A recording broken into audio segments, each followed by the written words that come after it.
This is the Wildview Xtreme2 trail cam. I borrowed this off a friend. I'm going to be using it to see what's creeping around my house and experiment with it, see what quality of pictures I can get out of it. See, it's got a Velcro strap to attach it to trees, etc. It's got a sensor, it's got your camera lens, test light, low battery light, LCD screen for status, and a flash.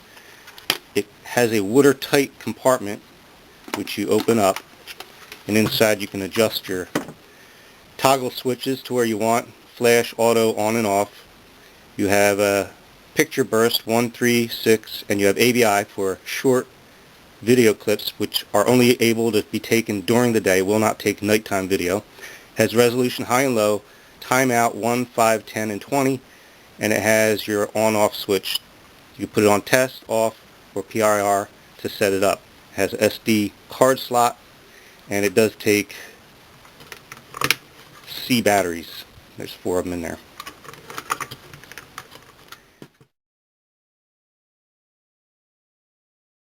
The video is silent, but the picture is good enough for its purpose, and indoor confined spots pick up too much flash.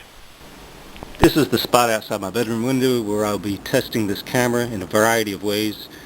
I'll be mounting it on that cherry tree and recording this zone here. You see I have woods all along here. I have a variety of creatures out there.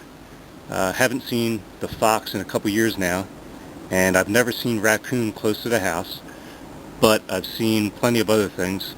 Now my trash has been knocked down and gotten into, and I believe it would take something as big as a raccoon to do it, because the opossums and cats wouldn't be able to. So I'm going to set this camera up, do some tests and adjustments to see what kind of quality pictures I can get.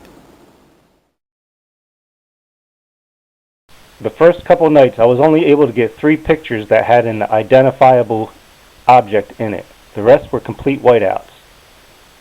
However, after adjusting the camera as to height, angle, and the distance that I set the bait, I was able to get more pictures that were clear enough to see.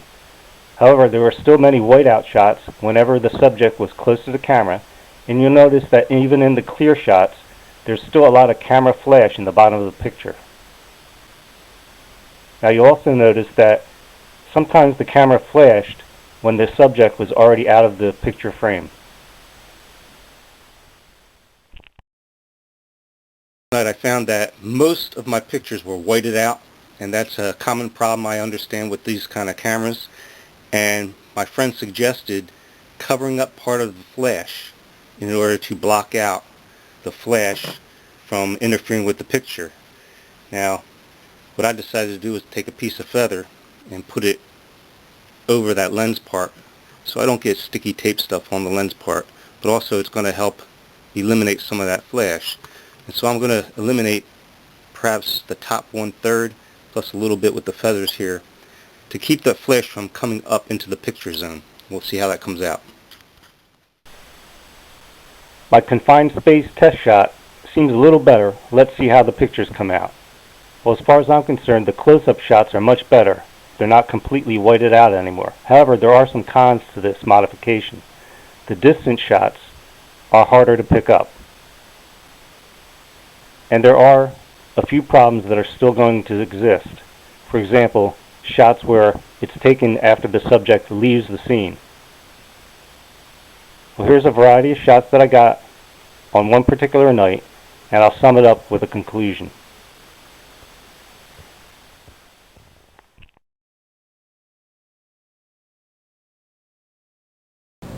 Okay, here's some of my conclusions when using this camera. First of all, I would say there's a design flaw. The flash is too close to the lens, causing whiteout pictures.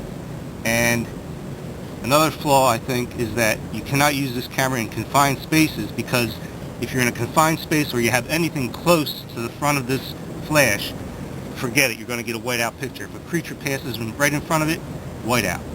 Now I did modify by covering, and you still have problems with the creatures coming in front. It would white out the picture, but I was able to get much better pictures by covering the top third of this flash. Now I found if the camera was too low, the reflection off the ground would white out the picture. If the camera was set here, I got your smaller creatures at 10 to 20 feet away from the camera. If the camera was set high, I didn't pick up the smaller creatures.